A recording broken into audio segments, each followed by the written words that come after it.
La nuit a été courte et les sommeils agités, comme à la veille de toutes les grandes opérations. J'ai l'habitude de travailler seul avec ma section dans le cadre d'actions limitées. Tout à l'heure, ce sera une autre affaire. Pas question de se tromper sur la carte. Rien ne ressemble davantage à un python qu'un autre python. Si notre action se limite à rester en bouclage, il n'y aura pas de problème. Par contre, s'il faut ratisser la forêt, ce sera tout autre chose. Comme Walter m'a parlé de légionnaires et de paras, je pense que ce sont eux qui feront le sale boulot. En attendant le réveil et la mise en condition de la section, on a été prévenu pour 2 heures. Camillo distribue du café chaud à tout le monde, accompagné d'épaisses tranches de pain recouvertes de marmelade. Il faut prendre des forces. On mange et on boit en silence, en faisant le moins de bruit possible. Les points rouges des cigarettes constellent le poste allongé dans la nuit. Camillo éteint les braises du café. Je dis à Pinel de rester auprès de moi avec son 536 pendant toute l'opération, en veille permanente sur le canal 6. Je lui demande d'emporter une pile de recharge. Petit Ange s'approche et m'annonce: l'équipement des hommes a été vérifié par les chefs de groupe. Tout est correct. Nous sommes prêts à démarrer, mon lieutenant. Très bien, sergent. J'attends le signal radio de la dunette marron pour y aller. J'ai glissé la carte des Ali Bounab dans mon porte-carte et ma boussole pend à mon cou au bout d'un lacet de cuir. Je fais éteindre les cigarettes. Les hommes silencieux attendent en piétinant, car la nuit est fraîche. Quelle vie de merde, murmure un anonyme dans l'obscurité. Pinel, près de moi, a baissé le volume du 536, qui est agaçant au possible. Peut-être aurais-je des contacts avec les 3 autres chefs de section de la compagnie pendant la journée. Je connais assez bien les sergents Barnier et Mazu, pour les avoir souvent rencontrés sur le terrain. Par contre, je n'ai vu qu'une fois ou 2 Chatoise, le petit sergent-chef réunionnais, qui est un sous-officier de carrière. Il est 2h45. L'attente continue. Et comme je connais l'exactitude de Walter, nous n'allons pas tarder à nous mettre en marche. À 2h50, Pinel me tend le 536 dont le grésillement s'est arrêté. Marron 2 autorité de la dunette, Marron autorité. C'est pour moi. La dunette Marron autorité. De Marron 2 autorité à vous. Marron 1 est au pied de la piste. Descente des colonnes par 1. Nous récupérerons au passage Marron 3 et Marron 4. Bien compris? À vous. Affirmatif. La dunette Marron, nous arrivons. Sur un signe en file indienne, ma section traverse la Jama. La lune descendante met des reflets métalliques sur les arbres. Les bipieds des FM 24-29 se balancent au crêt de la marche. Certains ont accolé tête bêche avec du sparadrap, 2 chargeurs de PM. Au bas de la piste, au dernier moment, Walter sort de l'ombre. Fortu, je vais progresser en tête du dispositif avec Marron 1. Tu suivras. Nous prendrons au passage Marron 3 et Marron 4. La compagnie, dans l'ordre Marron 1, 2, 3, 4, se mettra en bouclage, au sud de la forêt, d'Azib Bou Yatif à Azib Bou Kebesh, sur 1 km 500, et attendra les ordres. Le 1er et le 3e bataillon sont à notre gauche et à notre droite.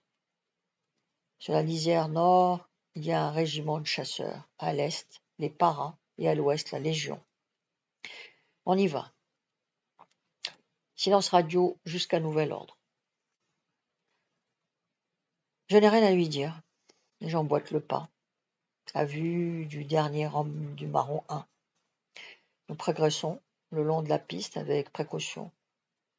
Un perdreau s'envole avec un long piaillement affolé.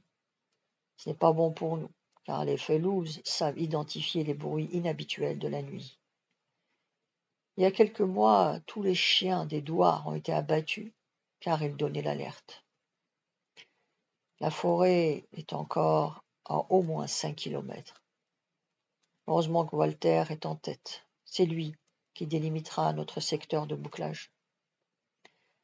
Se poster exactement de nuit entre Azib Bouyassif et Azib Bouquet-Bêche demande une connaissance parfaite du terrain, que je ne possède pas encore. La piste serpente à flanc de piton.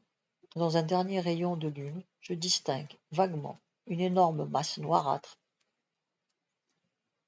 on ne peut plus patibulaire. C'est la forêt. Il est 4h30. Le rythme de la marche se ralentit, puis s'arrête. On est arrivé. Automatiquement, les hommes prennent leur distance, choisissent leur poste de combat derrière un buisson, un arbre ou un rocher. Les deux FM sont en batterie. Je me glisse derrière chacun d'eux pour voir si tout est correct. Il ne reste plus qu'à attendre. Je rejoins Pinel, qui veille à la radio. J'imagine les 3000 hommes qui encerclent la forêt. Que se passe-t-il dans leur tête? Pour les paras et la Légion, pas grand-chose certainement. Ce sont des soldats de métier dont beaucoup ont fait l'Indochine. Pour les régiments d'appelés, il n'en est peut-être pas de même, mais ils sont là, face à l'ennemi. Le jour ne va pas tarder à se lever. La lune a disparu et un éclairage mauve commence à pointer et à donner du relief à ce qui nous entoure.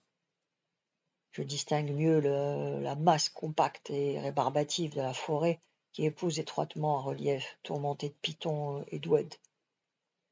Le ciel s'éclaircit de plus en plus à l'est et le soleil se lève sur un paysage majestueux.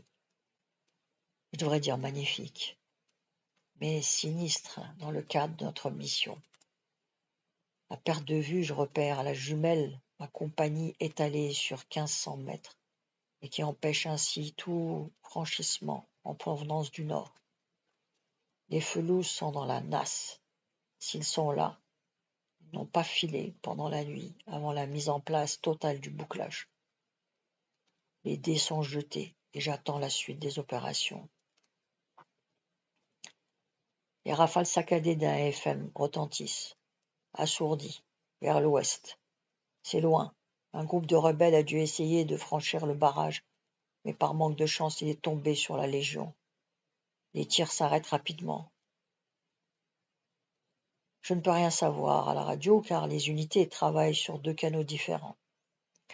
À présent, on peut parler, mais surtout pas se montrer, car la cible serait parfaite à moins de 200 mètres des premiers chemins, plutôt des premiers chênes verts. Ils sont peut-être là, tout près, et prêts à tout pour sauver leur peau, car ils ont dû comprendre que de gros moyens étaient engagés. Une Jeep radio passe au ralenti avec sa longue antenne déployée. Je reconnais le capitaine Vaillant qui inspecte son bataillon, les jumelles d'une main et le combiné radio de l'autre. Comme je me lève pour le saluer à son passage, il me fait un signe de tête avec un grand sourire et continue. C'est un homme de guerre. Il est dans son élément. Il est maintenant 8 heures. Voilà 3 heures que nous sommes là, camouflés sans bouger. La tension commence à se relâcher.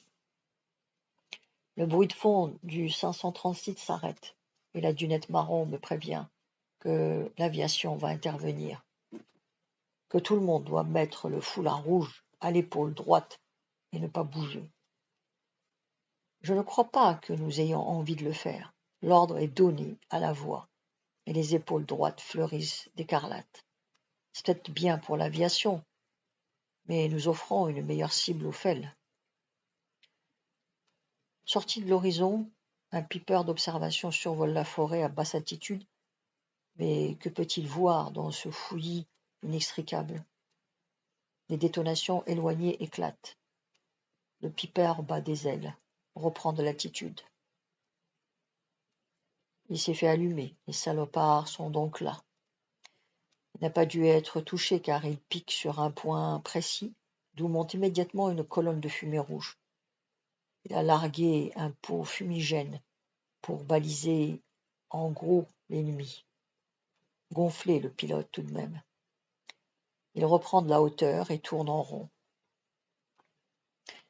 10 minutes plus tard, le bruit caractéristique et combien rassurant des T6, admirables chasseurs d'appui terrestre capables de loger une roquette dans une cible d'1 mètre carré, se fait entendre.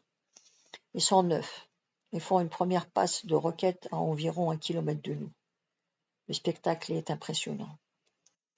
Les départs se font entendre comme une fusée de feu d'artifice, mais le feu d'artifice de mort explose au milieu des arbres déchiquetés.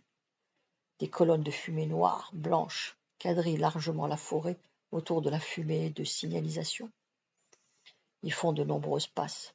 Puis en formation, basculant sur l'aile, les T6 font plusieurs passages en strafing, de mitraillage. Pendant 1 heure, les escadrilles, venues sans doute de la Regaïa, se succèdent, pilonnent la zone. Nous recevons parfois autour de nous les douilles vides, brûlantes, des mitrailleuses en action. Ce doit être l'enfer en dessous. Le 536 appelle marron. 1, 2, 3, 4. De la dunette marron autorité. Ouvrez les boîtes de ratio et bouffez. Ratissage dans 30 minutes. Nouveau ordre dans le départ. Plutôt avant le départ. Exécution. Marron 2, bien compris, terminé. J'appelle Petit Jean, je lui fais part de l'honneur qui nous est fait de ratisser, et je lui dis que nous disposons d'une demi-heure pour casser la croûte. Il devient pâle. Merde alors, mon lieutenant, je pensais que ce serait le boulot de la Légion et des paras. Va falloir faire gaffe. Il va répercuter fébrilement les informations. Les hommes rouspètent sur différents registres, depuis mort au con jusqu'à la qui bordel. Puis il se calme et nous ouvrons les boîtes de rations sans grand appétit. Seules les petites bouteilles de gnôle sont goulûment liquidées. Pinel me passe le 536, ça se précise. Marron, 1, 2, 3, 4. De la dunette marron, autorité. Me recevez-vous? Parlez. À mon tour, j'aimais. Ici Marron 2, je vous reçois 5 sur 5, à vous. Départ immédiat plein nord jusqu'à la côte 398 et la piste qui domine l'Oued Boumedoun. Formation resserrée en ligne, à vue. Tirez sur tout ce qui bouge. Attention aux méprises. Exécution immédiate. Répondez dans l'ordre. Ce que nous faisons de rechef. D'une voix la plus assurée possible, car j'ai un petit pincement au cœur, je lance à l'adresse de mes hommes. Pour la deuxième section, formation en ligne, à vue. Progression lente, direction la forêt sur 1500 mètres environ. On doit arriver plein nord sur une piste qui domine l'oued. Ne vous dépassez pas les uns les autres. Tirez sur tout ce qui bouge. Rendez compte à la voix du moindre incident. Pour tout le monde, en avant. Je suis au milieu du dispositif. Pinel à ma droite. La progression commence au milieu des broussailles qui bordent la lisière de la forêt tout proche. Instinctivement, tous marchent, courbés, en deux, pour offrir la plus petite cible possible, l'arme pointée devant eux. Plus de bavardage, nous ne sommes que des yeux et des oreilles. Nous suons, et pourtant il ne faut pas très chaud. C'est sans doute la peur, inavouée ou non. Nous ne sommes pas des professionnels. La lisière passée, nous nous perdons parfois de vue, tant la végétation est haute. Je la hantise d'une méprise, pourvu qu'ils ne se tirent pas les uns sur les autres. C'est si vite arrivé. Nous nous interpellons, nous marchons au son. Mes patogas se prennent dans un roncier et je chute lourdement sur les genoux. Pas grave, je me relève d'un bond et je regarde ma boussole pour conserver la direction du nord, sinon ce serait la bavure. Mon fils à ma gauche, me voyant très occupé par la boussole et la carte, se rapproche et me couvre de son PM. Brave mec. Garde du corps volontaire de son lieutenant. Mes appelés progressent lentement. Je les entends trébucher et jurer comme des païens. Une rafale de PM crépite sur ma gauche. Je gueule, craignant le pire. Que se passe-t-il, bon Dieu? La voix de Cacha me répond. J'ai tiré sur une souche. J'ai cru que c'était le burnous d'un felouz. C'est bon, continuons, hurlai-je à la cantonade. Je rends compte de la méprise. À Walter par radio. Pas de problème, marron 2, continuez. Nous commençons à sentir le brûler, et les branches arrachées témoignent qu'on approche du sale coin. Attention les gars, ça risque de partir de n'importe où. Saloperie de merde, hurle soudain Serpillon. J'ai mis la main sur un cerveau. Mais où est le mec? Halte pour tout le monde. Je me dirige vers Serpillon, que je ne voyais pas, à une vingtaine de mètres de moi, sur ma droite. Sa main est rouge de sang, et il me montre l'horrible débris dans un buisson. J'avance de 3 mètres et je découvre, disloqué, la boîte crânienne arrachée par un fragment de roquette, et un rebelle en treillis, maculé de sang, son fusil Mauser à côté de lui. Je réprime difficilement une nausée. Un peu plus loin, 2 autres cadavres gisent, dans la position que seule la mort peut donner. L'un est armé d'un PM Mat 49, récupéré sans doute sur un soldat français, l'autre a un fusil de chasse et une musette de grenade. Je rends compte immédiatement à Walter, qui me dit « Très bien, laisse les corps en place, récupère l'armement et fouille les cadavres pour récupérer des documents s'ils en ont. » Triste besogne, pas de documents intéressants, seulement quelques sourates du Coran imprimées sur du papier vert en guise de porte-bonheur. La suite demain. Vous pouvez vous abonner.